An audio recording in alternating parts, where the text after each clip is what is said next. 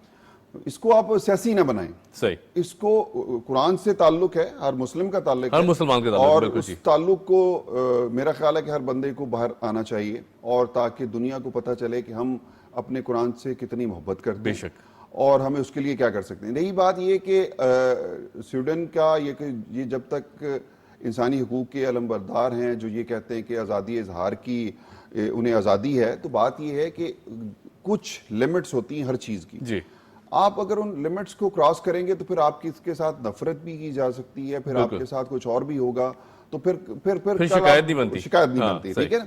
اور رہی بات یہ کہ جن ممالک میں یہ واقعات ہو چکے ہیں اور ہو رہے ہیں، آپ کو یاد ہو کہ فرانس میں بھی کچھ انسیڈنٹس ہوئے تھے، توہین آمیز خاکے بنانے کی کوشش کی گئی تھی، نعوذ باللہ، اور اس نعوذ باللہ وہ اسی ایک ایسا نوجوان جو وہاں پڑھ رہا تھا، اس کو دیکھیں، یہ ایک غیرت مسلم جو ہے نا، وہ کسی وقت بھی کسی بھی پتہ ہی نہیں چلتا کہ کس طرح وہ تھا. بقول اقبال کے کہ ہم تو دیکھتے رہ گئے اور ترخامہ نہ دا پتر جڑا ہے بازی لے گیا.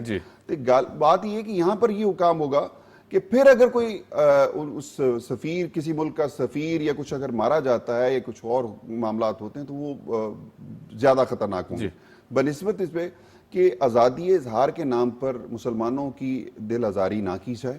اور بلکہ اس کے لیے تو یہ ہونا چاہیے کہ جس طرح روس کے صدر نے کہا کہ جی قرآن پاک کی بے حرمتی پر تو باقاعدہ سزا ہونی چاہیے، اور اسی طرح میرا خیال ہے یورپ کو بھی یہ طے کر لینا چاہیے کہ اس طرح کی دو چیزیں جو مسلمانوں کے لیے دل آزاری کا باعث بنتی ہیں، تو اس طرح کی چیزوں سے جو ہے نا وہ اپنی جان بچائیں.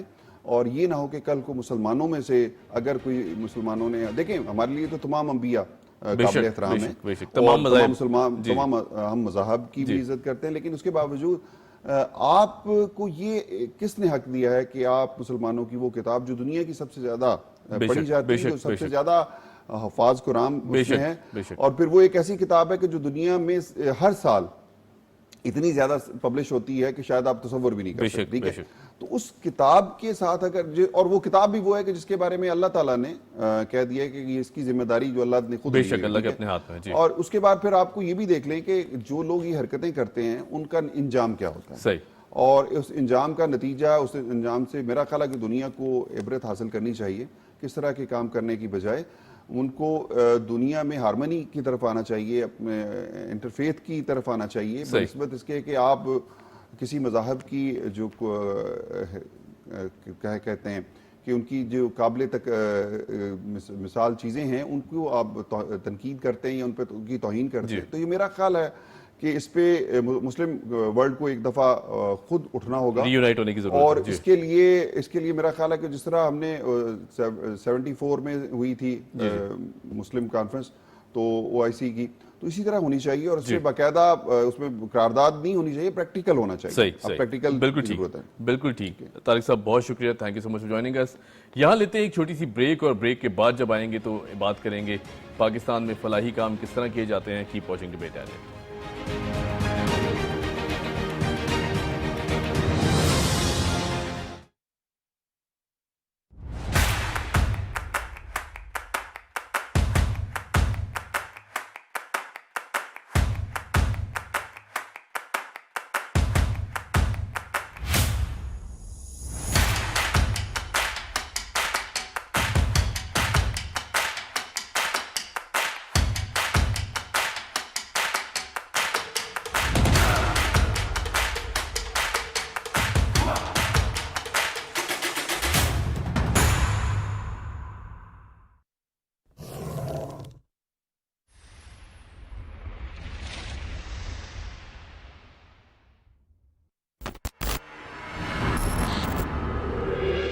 ریاست کی فلاح و بہبود کے لیے 50 سال بعد بھی اہم معاملات طے کیے جا رہے ہیں. میں نے اس ریاست کے خلاف دشمنی مول لی. ہم